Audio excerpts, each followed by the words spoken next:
안녕하세요. 오늘은 지난주에 이어서 중국 바이오주들을 좀 더 알아보려고 합니다. 녹화 시점은 3월 25일입니다. 일주일 지났고요. 그 사이에 바이오주 주가들은 전반적으로 조금 올랐는데 제 포트폴리오 수익률은 왜 별로 안 올라가는 건지 잘 모르겠습니다. 지난주 베이징 나우에 많은 분들이 힘내라는 댓글을 달아주셨는데 정말 진심으로 감사드립니다. 지난주에 미국에 상장된 중국 기업들의 상장 폐지 리스크에 대해서 말씀을 좀 드렸었죠. 중국 당국이 미국과 상장을 유지하기 위해서 협의를 하고 있고 상당히 진전됐다 이렇게 발표하면서 시장이 좀 안정됐었습니다. 그 이후 나온 소식으로는 중국 당국이 이미 알리바바 같은 자국 빅테크들을 불러서 미국에다가 2021년 회계 상세 자료를 제공할 준비를 하라 이렇게 지시했다는 게 있습니다. 자료를 내느냐 많으냐 이런 뭐 아니면 도의 문제니까 두 나라가 어떻게 절충안을 찾을 수 있을지 궁금했는데 일단 중국이 한 발 물러선 모양새입니다. 하지만 중국이 완전히 양보한 건 아니고 미국 측에는 민감한 정보를 다루지 않는 이라는 단서를 달아서 중국 기업들의 회계 데이터를 미국이 검증할 수 있도록 하는 방안을 제시한 것으로 알려졌습니다. 그런데 미국이 상장 폐지 예비 리스트에 기존 5개사에다가 지난 23일에는 중국판 트위터로 알려진 웨이보를 추가한 걸 보면 협의가 완전히 타결되려면 시간이 좀 걸릴 것으로 보입니다.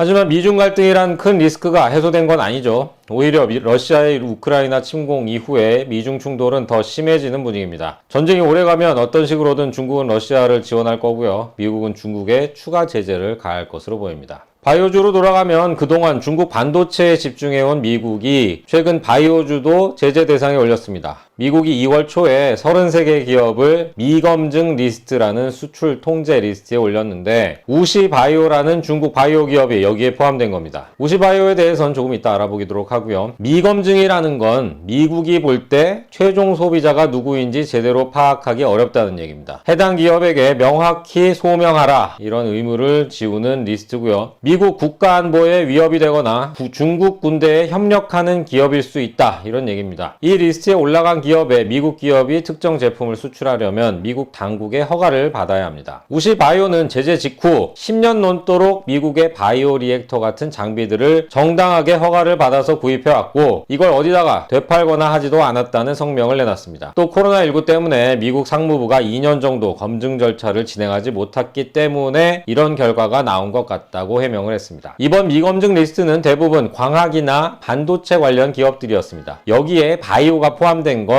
미국이 중국을 바이오 분야에서도 본격적으로 견제하기 시작했다는 분석입니다. 앞서 일라이 릴리가 중국 이노벤트와 함께 개발한 신약 허가를 미국이 거부한 것도 이런 맥락이라는 얘기가 있고요. 게다가 이달 초에 증권거래위원회 SEC가 발표한 상장 폐지 예비 리스트 5종목 중에 3종목이 바이오주라는 것도 미국 투자자들에게 중국 바이오주를 조심하라는 시그널을 준 것 아닌가 하는 생각도 듭니다.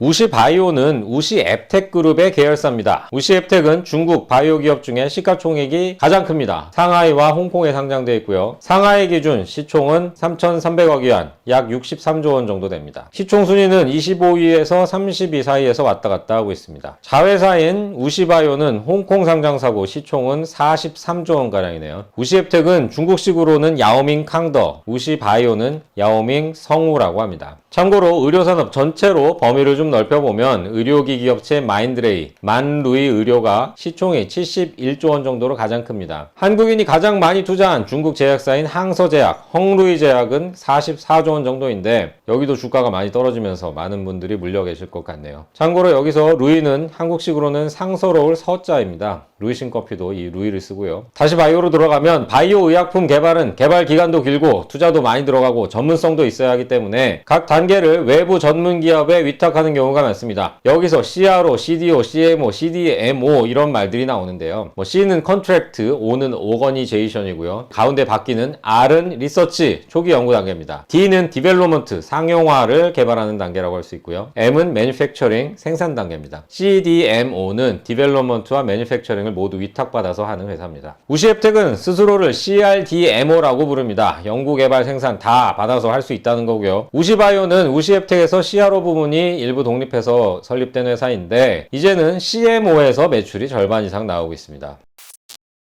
우시앱텍은 작년에 매출 229억 위안, 순이익 51억 위안을 올렸다고 발표했습니다. 매출은 38%, 순이익은 72% 커졌습니다. 분기별 매출은 2018년 1분기부터 작년 4분기까지 코로나19가 막 시작됐던 2020년 1분기 빼고 모두 전분기 대비 성장세를 유지했습니다. 고객사가 1600개 늘어서 5700개가 됐다. 글로벌 고용인원이 34,000명으로 늘어났다. 이런 숫자들도 내놨습니다. 자회사인 우시바이오는 작년 매출이 102억 위안, 순이익은 35억 위안이었습니다. 각각 83%, 107% 늘었습니다. 두 회사를 좀 더 비교해보면 우선 하는 일은 둘 다 바이오 수탁 생산으로 알려져 있긴 하지만 엄밀히 말하면 모 회사인 우시앱텍은 기존 화학 기반 약품의 R&D와 생산을 주력으로 합니다. 그리고 우리가 흔히 생각하는 삼성바이오나 셀트리온 같은 바이오 의약품은 우시바이오가 담당하고 있습니다. 실적으로 본 주가 수익 비율 PER은 우시앱텍이 60배, 우시바이오가 70배 정도 됩니다. 투자자들이 정통 바이오에 더 관심을 보이고 있다고 할 수 있겠습니다.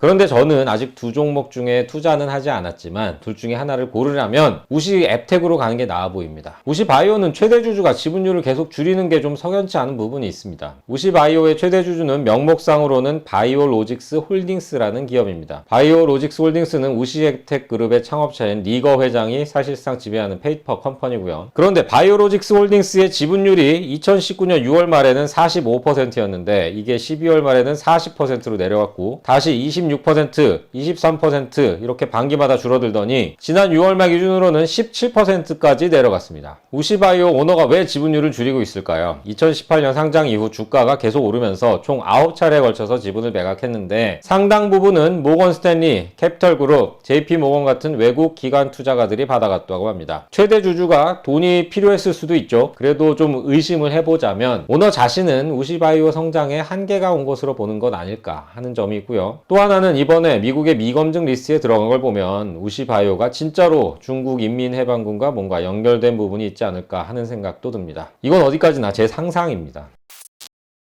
이 동영상을 찍는 시점 기준으로 한국 투자자들이 가장 많이 갖고 있는 중국 본토 주식이 항서제약입니다. 보유액이 26억 달러, 3조 원이 넘습니다. 다만 홍콩 증시까지 합하면 리튬주 간펑 리튬이 35억 달러로 가장 많고요. 본토에 이중으로 상장되어 있는 비아디도 두 증시를 합하면 28억 달러를 넘습니다. 우시앱텍도 3억 달러 이상 들고 계신 걸로 나오고요. 그런데 지난 6개월 동안 한국 투자자들 순매수가 가장 많은 종목을 보면 고어텍, 알리바바 이런 종목들이 있는데 15위 안에 바이오주는 찾아볼 수가 없습니다. 그만큼 바이오주에 대한 관심이 많이 줄어든 것으로 보입니다. 보유액 1위 항서제약은 중국 약가 인하 정책에 직격탄을 맞은 기업으로 꼽힙니다. 중국은 2018년부터 전국 의약품 집중구매제를 실시했습니다. 일부 성에서 하던 걸 전국으로 확대한 건데요. 1년 매출이 1억 위안, 약 190억 원 이상 나오는 약이 있다면 이걸 경매에 붙여서 최저가로 입찰한 두 제약사에게만 판매하도록 하는 겁니다. 이렇게 약가 인하를 유도하는 거죠. 입찰에서 떨어졌다 해도 그 약을 못 파는 건 아닙니다. 의사도 다른 약을 처방해도 되고요. 하지만 중국이 어떤 나라입니까? 대형 병원들이 대부분 공립병원이니까 당연히 국가가 지정한 약을 쓰고요. 일반적으로 의사들이나 환자들도 웬만하면 집중구매에 선정된 약을 씁니다. 그렇다고 입찰에 성공했다 해도 좋은 것만도 아닙니다. 약을 워낙 싸게 팔아야 하기 때문이죠. 항서제약의 분기별 실적을 보면 집중구매제 영향을 확인할 수 있습니다. 2021년 하반기에 80억 위안대까지 올라갔던 분기별 매출이 작년에는 60억 위안대로 떨어졌습니다. 순이익도 줄어들었고요. 항서제약은 기존 의약품으로 계속 현금을 벌어들이면서 신약을 개발하고 있습니다. 특히 항암제 부문에선 중국 내에서 3위, 중국 기업 중에선 1위로 꼽힙니다. 사업 모델이 괜찮아서 주가도 많이 뛰었고요. 하지만 중국 전체 바이오 산업에 걸쳐있는 리스크는 피해갈 수 없는 상황인 것 같습니다.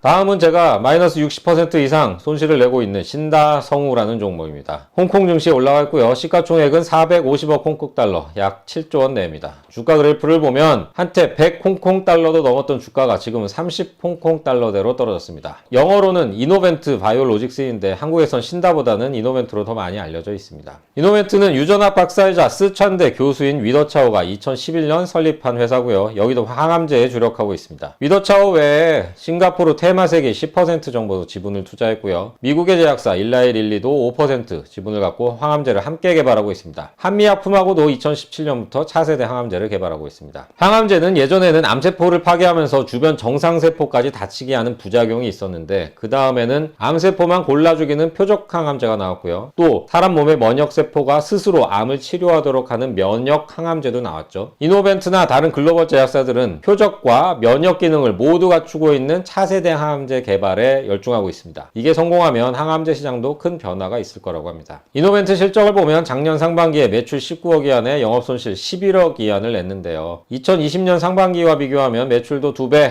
영업손실도 2배 커졌습니다. 일단 매출이 늘어나는 건 긍정적이라고 하겠습니다. 이노벤트가 최근 악재가 있었습니다. 파트너인 일라이 릴리와 함께 개발한 면역 관문 억제제 신틸리맙을 미국 FDA에 신청을 했는데 지난 2월 FDA가 신청을 거절한 겁니다. 이유는 중국에서만 시행한 임상시험 데이터로는 부족하다는 거였습니다. 미국처럼 다양한 인종이 사는 국가에서 쓰기엔 무리가 있다는 건데요. 이 사건에 대해선 다양한 해석이 있습니다. 릴리가 경쟁사보다 약값을 싸게 책정하려고 중국에서만 실험을 했는데 이걸 미국에 신청한 게 애초부터 무리수였다, 이런 의견도 있고요. 다른 한편으로는 면역 억제제 효과가 인종 간 차이가 있다는 과학적 증거가 있는 것도 아닌데 FDA가 승인을 거절한 건 중국 올리 데이터는 믿을 수 없다, 이런 메시지를 줬다는 분석도 있습니다. 지금까지 2회에 걸쳐 중국 바이오주들을 알아봤습니다. 여전히 우울한 얘기들이 많은데요. 그래도 최근에는 중국 정부가 경기를 되살리려고 이런저런 노력을 하고 있다는 점에서 중국 증시도 작년보다는 좀 낫지 않을까 기대하고 있습니다. 제 마이너스도 좀 회복을 했으면 좋겠고요. 시청해주신 여러분 고맙습니다.